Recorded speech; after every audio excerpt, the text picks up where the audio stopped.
విజయవాడ ధర్నా చౌక్ దగ్గర all India Dalit Christian peace forum ఆధ్వర్యంలో ఆత్మగౌరవ మహాధర్నా నిర్వహించారు.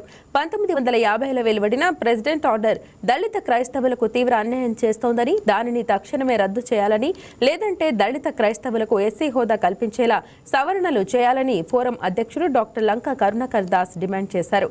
హిందూ మతం నుంచి క్రైస్తవ మతంలోకి మారిన దళితులకు ఎస్సీ సౌకర్యాలు నిరాకరించడం వివక్షపూరిత చర్య అని ఆయన అన్నారు. ఈ వివక్ష కొనసాగితే ఎన్నికల్లో తమ ఓటు హక్కు ద్వారా సమాధానం చెబుతామని హెచ్చరించారు.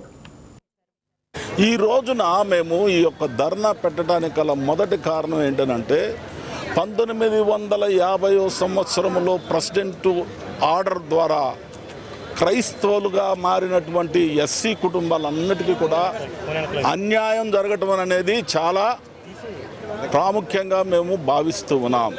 ఈ అన్యాయం అనేది ఎందుకు చేశారు అని కానీ ఆలోచన చేస్తే, ఆ రోజున దళిత వర్గాల్ని ఏ విధంగా అనగదొక్కారో, పాత రోజుల్లో కానీ మీరు చూసినట్లయితే కులాలు లేవు.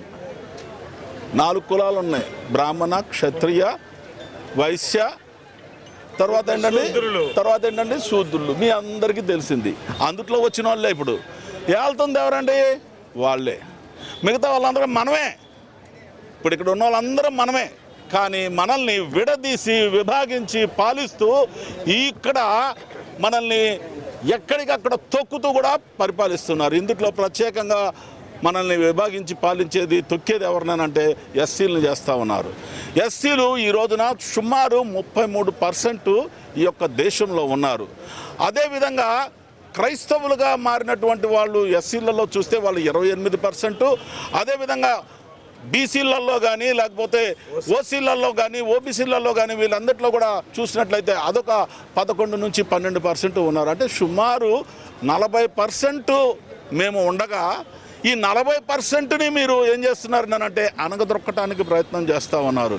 ఈ 1950 యాక్ట్ ఏం చేస్తుంది అంటే ఈ 31%లో ఉన్నటువంటి వారందరూ కూడా ఎవరైతే క్రైస్తవులుగా వస్తారో వారినందరికీ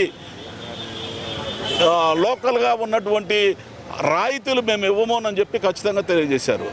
ఈ రోజున మేము ఈ యొక్క ధర్నా పెట్టడానికి గల మొదటి కారణం ఏంటంటే 1950 సంవత్సరంలో ప్రెసిడెంట్ ఆర్డర్ ద్వారా క్రైస్తవులుగా మారినటువంటి ఎస్సీ కుటుంబాలన్నిటికీ కూడా అన్యాయం జరగటం అనేది చాలా ప్రాముఖ్యం.